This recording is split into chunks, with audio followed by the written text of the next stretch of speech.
Some salespeople win early, others struggle for years. And this is not about talent. It's not about territory. It's basically about building a set of skills that will serve you as you build your sales career. And that's the focus of this particular podcast. So before I dive into it, my name is Graham Elliott from Salescraft Training. And please remember to like, subscribe if you feel I've earned it at the end of this podcast. And please tell your friends, your sales manager, anybody else you know. So I'm going to dive straight in with one that most people get completely wrong. And, excuse me, this is emotional regulation under pressure.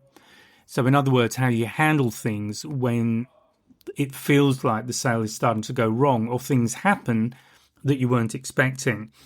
So examples of that might be a pushback from a buyer where they're asking for a discount.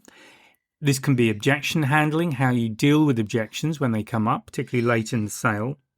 Late stage silence from the buyer when everything goes quiet. How do you handle that? And also just tension in the procurement process if something feels like it's going wrong. So what's the way to handle this? Well, the first thing is to stay calm. Second thing is to just slow things down and really look at what's going on. Look at how you got to this particular point and what are the clues? Were there clues there that you missed? And the final thing is to just ask better questions. So if you're in that situation, you need to think of the questions you need to ask to get out of it. And there are some other skills that actually will come into play here that I'm going to talk about in this podcast as well. But ask the right questions. Just go to the heart of it. The important thing is that emotional stability allows you to preserve your authority in the sale. And remember that as salespeople, we are also leaders. We're leading the sales process. So it's really important to understand that. So a couple of things you can do, in addition to what I've already said, is to use the 3-second pause rule before responding to objections. So that does two things. It gives you some thinking time if you need it, but also by slowing things down and operating at your pace, at your timing, you preserve authority. And then just label the tension if there is a tension instead of reacting to it. And the most important thing to do is not to react. It's to step back, look at what's going on, make some sort of call on that, and then move forward based on that. I'm going to use the word analysis, but that implies that you spend a lot of time looking at it. That definitely is not necessary. But make sure you have that time to look at what's going on. Skill number 2 is curiosity over convincing. So what I mean by that, and this is something I've spoken about a lot, and I'm going to speak about it again, and that's where weak salespeople tend to pitch. And the reason they pitch is that there's safety. If you're talking, your client can't ask you awkward questions or object to anything or do any of that. So these are people who are really frightened of losing control. So they'll pitch, they'll read a brochure at their client, and it's one of the fastest ways of turning somebody off. So strong salespeople investigate. In other words, what they're doing is asking a lot of questions. So if you're looking for predictive signals of how good somebody is at this particular skill, look at the ratio of questions to statements. So again, when we are pitching, we're making statements. We're not asking questions. We're not inviting the client to interact with us, which is absolutely suicide if you're trying to bring in a deal. And also look at the depth of follow-up questions. So whether you're evaluating somebody else or evaluating yourself, these are the objective measures you can look at to see how well you're doing, and also what needs work. So the highest performing salespeople will explore impact, and they're not so interested in surface pain. So in other words, they're going to deep dive or going deeper to what the real problems are that need solving, which are not always what the client is going to give you up front for whatever reason. What they'll then do is diagnose their solution against the problem as they understand it before they prescribe any solution. So it's a little bit of a medical way of describing it. But in other words, they will make sure they clearly understand what the issues are for the client. They will summarize and feed that back to the client to make sure that the client and the salesperson are on the same page, that the problem and ideal solution have been correctly identified, and there's also a level of agreement before then going into the phase of talking about the solution. So the way to work this is to identify the problem, look at the impact that that problem is having. What are the consequences of that problem, of that impact? These could be personal, they could be business, but you need to understand what the impact is. And also identify the cost of inaction, because this is really helpful in moving deals along, and also in qualifying and allowing you to measure who you're going to be spending your time with.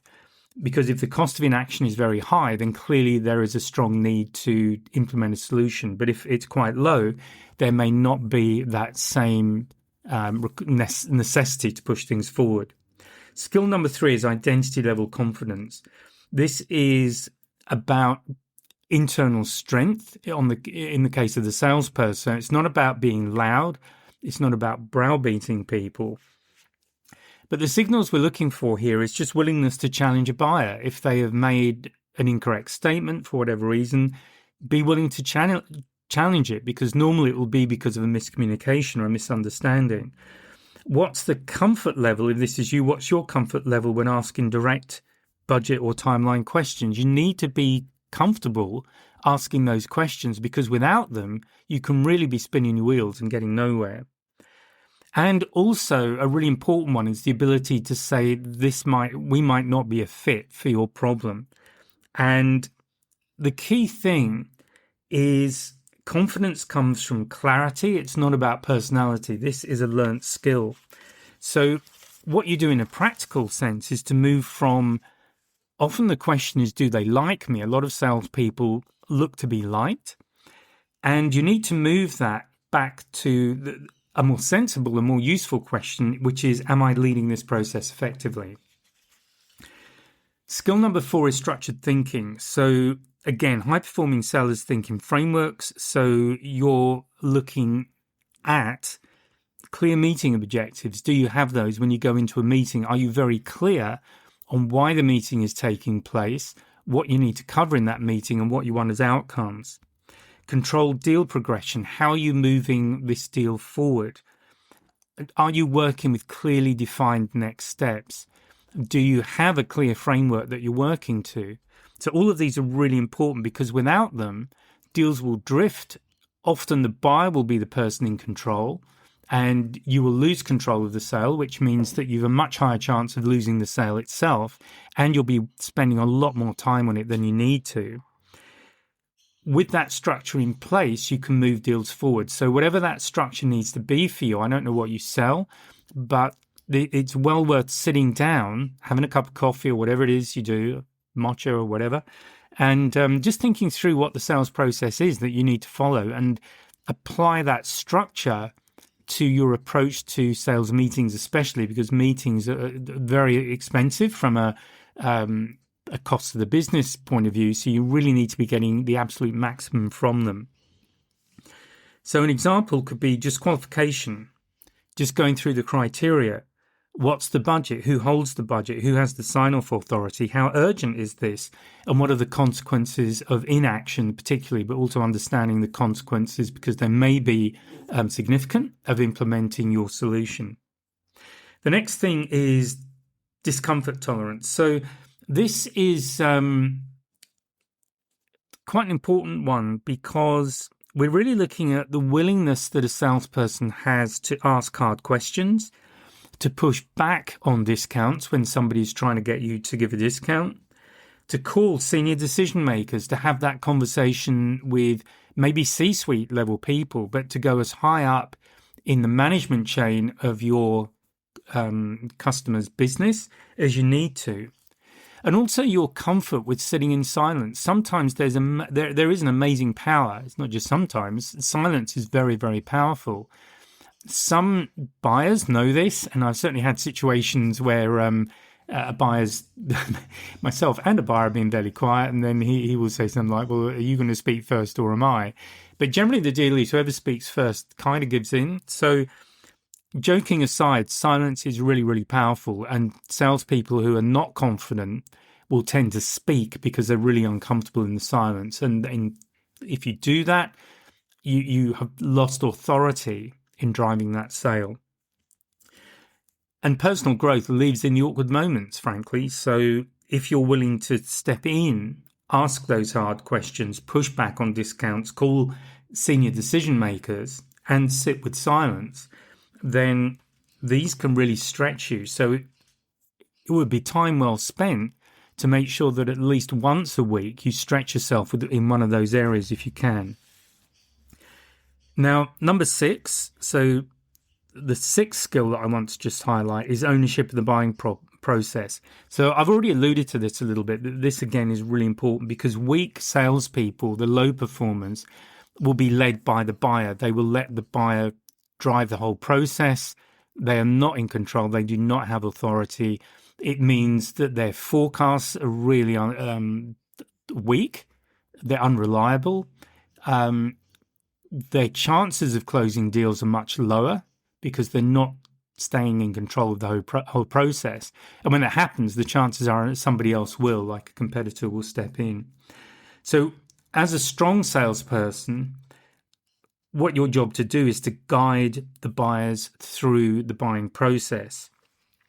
And if you're looking at predictive signals, how well you're doing this in this area, or how well are people who work for you doing, how clear are they about the next steps?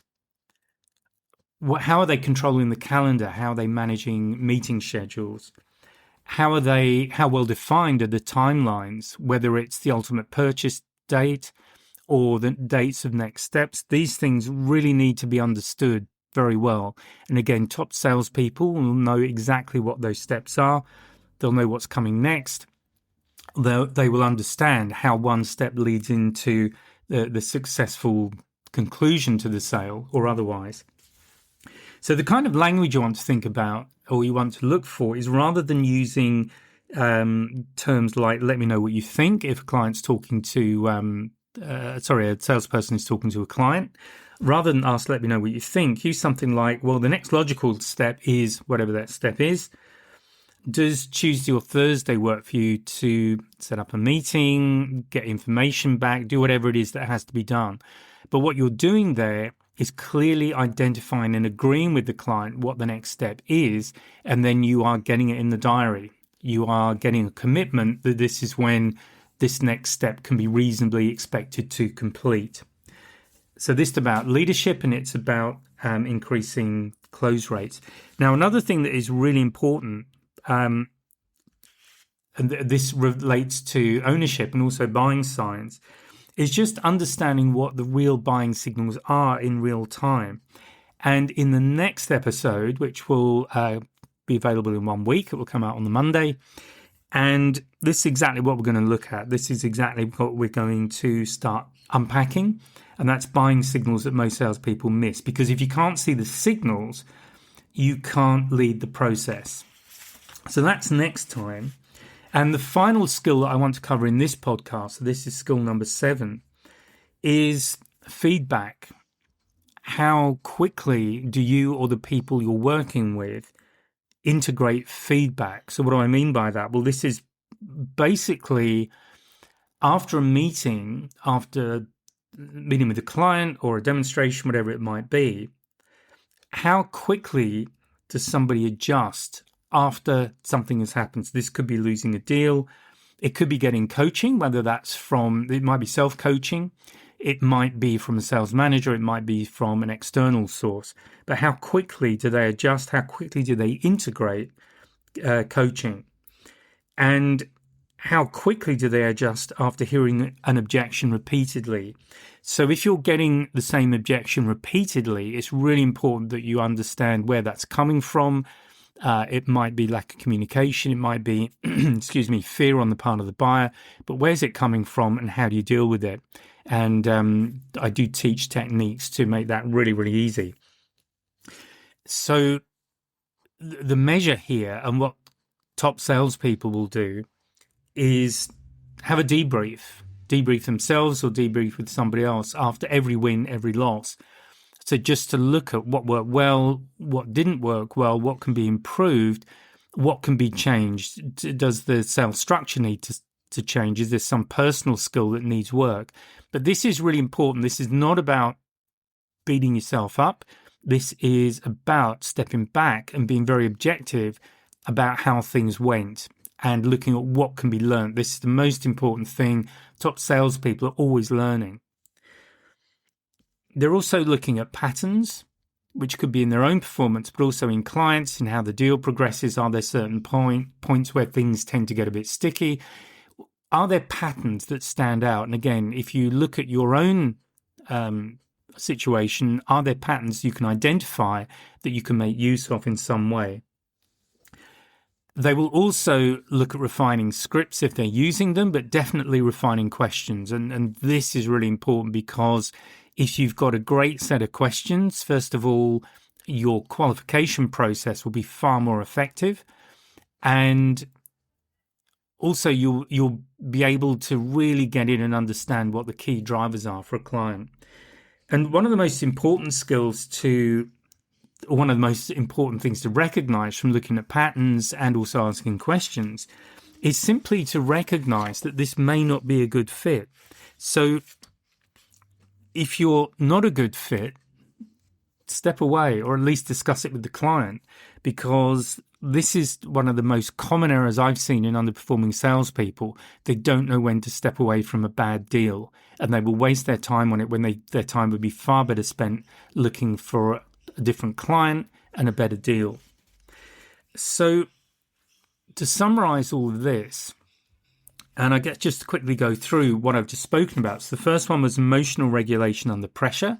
Stay calm, slow things down. Skill number 2 is curiosity over convincing. So always be curious. You're not trying to convince the client. In fact, if you do the job right, the client may well be convincing you that they should be buying from you. And I've had this, and it's fun. It makes life a lot easier.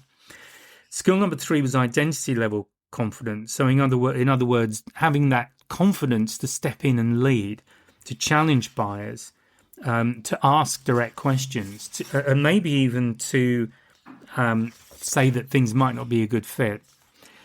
Skill number 4 is structured thinking. So have a structure when you approach meetings. So what are the objectives? Why have you called the meeting in the first place? What do you need to resolve within that meeting? And what is the outcome that you're looking for? So have a clear structure. Number 5 is being tolerant of discomfort, being happy with discomfort, being willing to step up into an area where you're not so comfortable. So this is asking hard questions, pushing back on discounts, this kind of thing. Number 6 was ownership of the buying process. So you need to lead the client. That is absolutely fundamental. And number 7 is implementing feedback, having a system of feedback, whether it's something you do on your own with somebody else, and then implementing those things directly. So I'm going to leave you with a couple of things to think about. One is, which skill of the things that I've spoken about is your bottleneck? Where can you identify that you need to take action? Which one of those feels uncomfortable, and which one, if improved, would unlock the most revenue for you?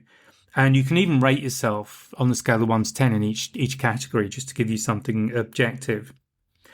So the important thing to remember here is that results lag skill development. So if you start developing a skill, chances are you won't see an improvement immediately, but it will come in time. And this will also be impacted by your buying cycles. One thing you can do here is to just share this with a teammate. Maybe check each other out on how you're doing in each skill. Please leave a subscription if you think I've earned it, and a like. And please recommend me to other people. So that's it for today. As I say, next time I'm going to be looking at the buying signals that most salespeople miss, because these are clearly very important. So I hope you found this useful, and I'll speak to you next time. Bye for now. If you found this podcast useful, and hopefully it's got you thinking, please sign up to my mailing list. There's a link in the description where you can just sign up, and I'll keep you informed of what's going on. There's also a link to a free 1-hour webinar. It's an on-demand webinar, and I'll take you through 3 things you can do right now to improve your sales confidence, and that includes handling objections and closing the sale. So please check out the links and please join the mailing list, and I'll speak to you next time.